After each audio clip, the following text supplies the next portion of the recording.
¿Qué tal? Saludo a todos, bienvenidos a este programa especial. Ya lo voy a quitar del término habitual de video especial porque realmente es bastante largo. Ustedes tienen allí la línea de tiempo con los momentos en los cuales empiezan los que llamamos momentos destacados del video. Ustedes lo tienen aquí abajo dentro del texto, pueden elegirlo. Pero en este programa especial vamos, como dice el título también, directo a la yugular y sin filtro. Son varios asuntos, todos enlatados en un mismo recipiente.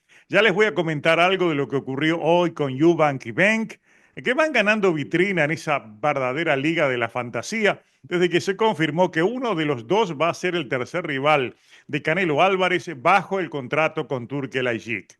El más grandote, me refiero a Eubank, le aplicó una cachetada teatral con un huevo en el rostro de Conor Benn. Allí formaron su verdadero teatro, que no les quedó muy bien, pero de todas maneras va a servir para que vendan un poco más una pelea que va a ser muy difícil de colocarla dentro del público que sabe algo de boxeo. Hay mucha diferencia entre los dos y los dos van a hacer esa pelea porque uno de los dos, especialmente Eubank, ya está aceptado por Canelo Álvarez como uno de sus rivales. Les tengo que hablar también del colmo de Shakur Stevenson y su último rival de Riyadh. Realmente es para la risa, pero también para la pena ajena lo que sucedió todo alrededor de esa cartelera que dejó mucho que desear allí en Riyadh. Y al mismo tiempo, en este video también hay que hablar, dentro de esa misma línea, con las comparativas que se están haciendo en las redes sociales sobre el precio que va a costar el pague por ver de este sábado, encabezado por Gervonta Davis contra Lamont Roach, y la cartelera de Riyadh, la de Beterbiev y Bivol. Por ese lado, hay tela por donde cortar, tomando en cuenta que el evento de Arabia, más allá de la muy buena pelea que nos brindaron Bivol y Beterbiev, terminó más mediocre que notable, así como suena. Y cada vez se suman, este es otro asunto también, cada vez se suman más voces a la presión para que Dimitri Bivol vaya directo primero contra Benavides y quede la trilogía para después. Todo eso me huele a efecto Golovkin y su retiro. Si ustedes dicen por qué, también se los voy a decir en este video donde les voy a contar todas estas barbaridades que van apareciendo. Pero vamos a empezar con Conor Benn y Chris Eubank. Uno, me refiero a Benn, es un 147 libras, un peso welter, que si me apuran puede ser también un 140 libras por un tema de tamaño. El otro es un 160 libras, un peso mediano natural, y seguramente él va a ser el ganador por la gran diferencia que hay de pesos, que va a pelear contra Canelo Álvarez en el mes de febrero. Canelo, que es un 168, como ustedes saben, que ya fue campeón de las 175 libras, que intentó pelear por el título crucero y que había firmado un compromiso para pelear con Jake Paul en un límite de 200 libras. Uno de estos dos, Ben o Eubank, va a enfrentar a Canelo Álvarez en febrero, algo de lo cual evidentemente tenemos que citarlo. ¿Y por qué tenemos que citarlo? Porque por ahí va la línea del desastre. Por eso les dije que este video no tiene filtro, pero vamos a ponerlos en contexto alrededor de este disparate de lo que ocurrió en el cara a cara de Eubank y Ben. Como todos sabemos, son hijos de dos leyendas del boxeo británico, son viejos enemigos, pero también son peleadores de divisiones diferentes que por esa rivalidad familiar han alimentado la posibilidad de hacer un gran negocio. Una pelea millonaria con aquello, el verso de la mala sangre y las rivalidades familiares, una pelea que se iba a realizar en el 2022. Pero, la misma debió cancelarse por aquel escandaloso doping positivo de este Ben. Por eso lo de utilizar un huevo con la cachetada promocional de hoy tuvo un efecto, digamos que fue medio marquetero, fue algo de marketing, ¿no? Se ve que se reunieron y si vamos a usar un huevo, porque tuvo relación con el dopaje, ya que Ben había en cierta medida justificado eso en el consumo de este producto avícola y en definitiva entonces el huevo se suponía que podía tener una muy buena posibilidad de dar cierto en términos de la promoción. Por eso la llamé de cachetada promocional, por esa razón. Y fue una forma de vender la pelea, imitando a otros empujones recientes. Basta recordar el de Benavides contra Morrell y otros más que han empleado ese viejo truco de armar una pelea previa a los efectos de tratar de vender la mala sangre de algo que ya se está repitiendo mucho y empieza a cansar. Pero estos dos se van a enfrentar en abril Y el tercero en discordia, en este invento de pelea desigual, es precisamente Canelo Álvarez. En el acuerdo con Canelo se habló de opciones para 2026, pero nadie se chupa el dedo. Canelo firmó por mucho dinero y con rivales a la carta, o sea, rivales expuestos y a la vista. Y esos rivales ya sabemos que son, por su orden, William School en mayo, Terence Crawford en septiembre en Las Vegas y en 2026 serán dos peleas en Arabia. En febrero contra Chris Eubank es el primer indicado, excepto una catástrofe que pierda contra Conor Benn. Y el segundo elegido es Hamza Shiraz. Ahora está en duda. Eso explica la ansiedad y nerviosismo de Turki, que no fuera a perder contra Carlos Adames porque ya era el elegido para pelear con Canelo el próximo año en la segunda pelea del 2026. Y es que si alguien se creyó el cuento aquel de una revancha con Bivol o una pelea con Benavides que insinuó el jeque árabe que estaba tratando de convencerlo a Canelo, efectivamente se está chupando el dedo. Para convencerlo de una hora para la otra, Canelo Álvarez, lo que le ofrecieron fue un paquete de paquetes y mucho dinero sin esfuerzo. Esa es la realidad, directo y al grano. Y vean ustedes, excepto Skull, que es un 168, solo enfrentará a rivales de divisiones menores y sin cláusulas inversas. Crawford, que es un 147 libras, Chris Eubank, que es un 160, o si fuera Ben, un 147, y si el último es Chiraz, ya sabemos que es un 160 libras que nos dio la talla contra Carlos Adames ahora en la pelea del sábado.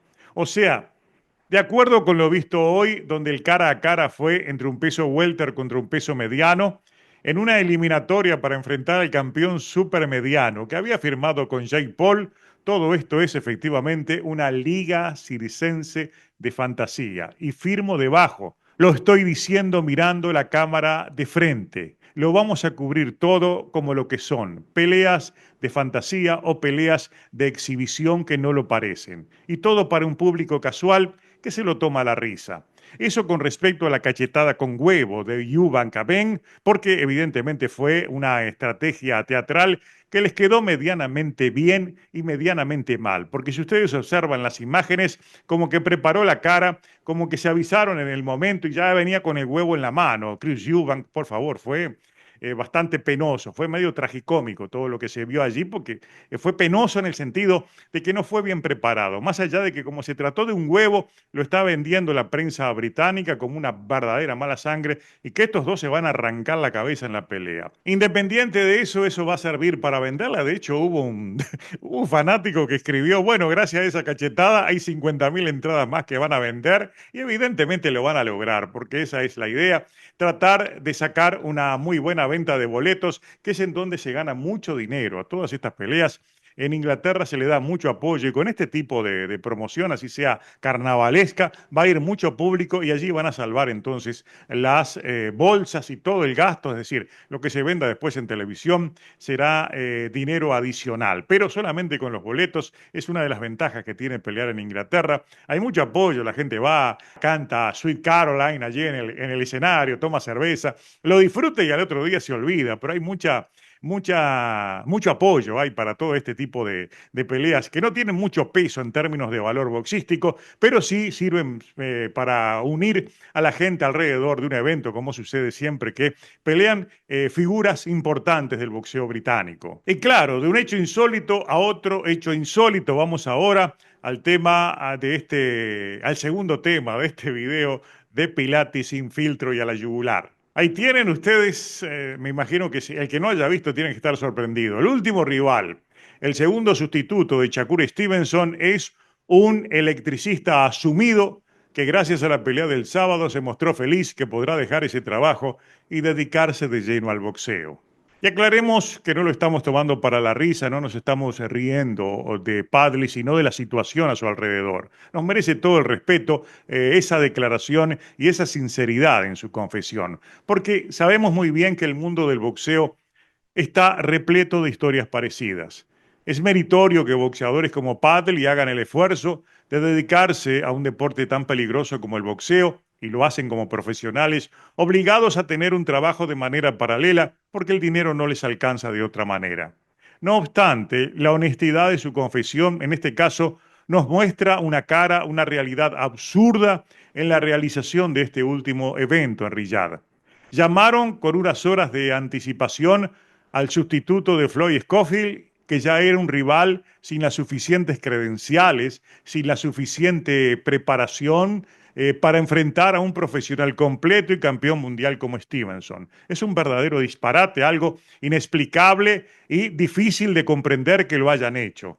Para colmo, había otros rivales mejor calificados para ser el sustituto apropiado.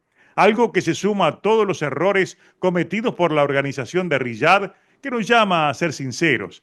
Pese a la gran pelea de Beterbiev contra Bivol y rebajarle la nota de una gran cartelera a una mediocre cartelera.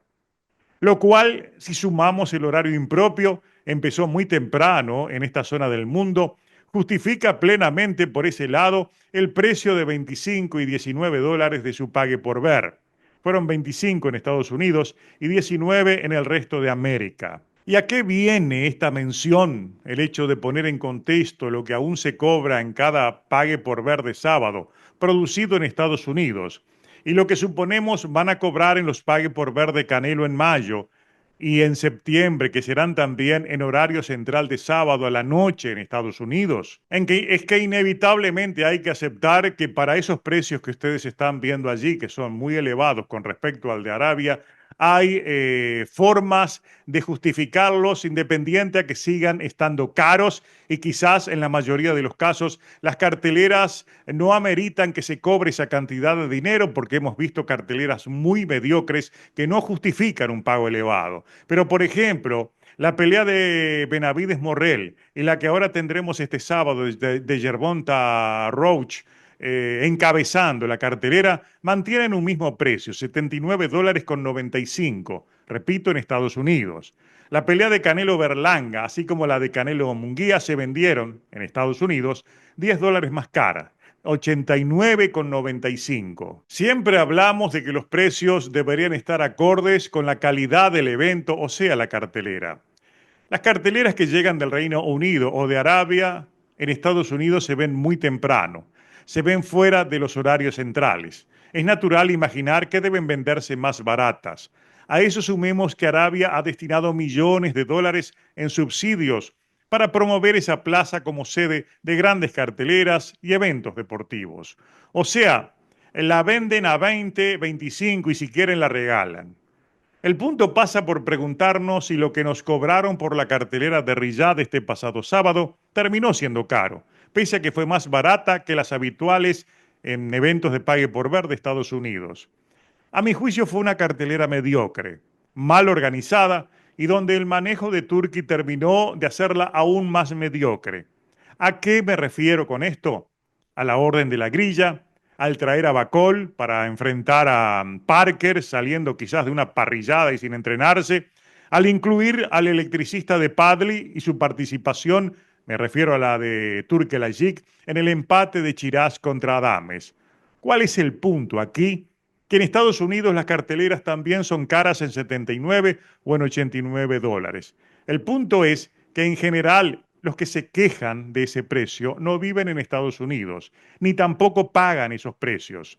El segundo punto, el estadounidense no la ve tan cara hoy, porque no ver la pelea y salir a cenar seguramente le costará mucho más que el doble que eso. Y lo último, los impuestos son más altos y el costo operativo de este tipo de eventos también lo es. En Estados Unidos es imposible cobrar menos. El asunto es que nos deben buenas carteleras y eso queda a criterio de cada uno considerarlas malas o buenas. Hay peleas, hay carteleras, por ejemplo, la de eh, Morrell contra Benavides o Benavides contra Morrell, fue una buena cartelera. Y la de este sábado, exceptuando esa pelea de Yerbonta, que va contra un rival vencible, en sus preliminares también parece una buena cartelera. No obstante, hay que aceptar que sigue siendo un precio que para muchos puede ser caro y los obliga muchas veces a buscar transmisiones alternativas. Pero repito, Mucha gente que yo veo quejarse en las redes sociales lo hace simplemente por una manía de hacerlo, porque en México no se cobran esos precios, se ven de otra manera, en general lo transmite ESPN, en el resto de América nadie paga lo que se paga en Estados Unidos. Entonces, habría que preguntarle a quién vive en Estados Unidos, cobra sus salarios como se cobran en los niveles de Estados Unidos, si esos $80 son o no son caros de pagar. Por ahí viene entonces el tema y la necesidad de poner en contexto una realidad que choca con esos 20, $25 que cobró Turki Al-Sheikh por su cartelera de Arabia, que de antemano prometía mucho, pero después de la misma hubo que rebajarle la nota a una, lamentablemente, mediocre cartelera de boxeo. Y el último tema es Jim Lampley, el legendario narrador de HBO, que se sumó al coro de los que piden y presionan por la pelea de Benavides versus Bivol ahora y la trilogía contra Beterbiev después. No todas las trilogías deben suceder en orden consecutivo, dijo Lampley. Y en realidad tiene razón, especialmente si uno de los involucrados ya tiene 40 años y quizás solo espera esa pelea para su último cheque. No hay garantías de que sea una buena pelea, esa es una de las realidades, porque si vamos a los ejemplos cercanos, ahí tenemos lo que ocurrió en la trilogía de Canelo Álvarez contra Gennady Golovkin, un verdadero fiasco que solo sirvió para mejorar la estadística del boxeador mexicano y darle a Golovkin su último cheque. No sumó nada a la historia boxística, además se hizo a contramano.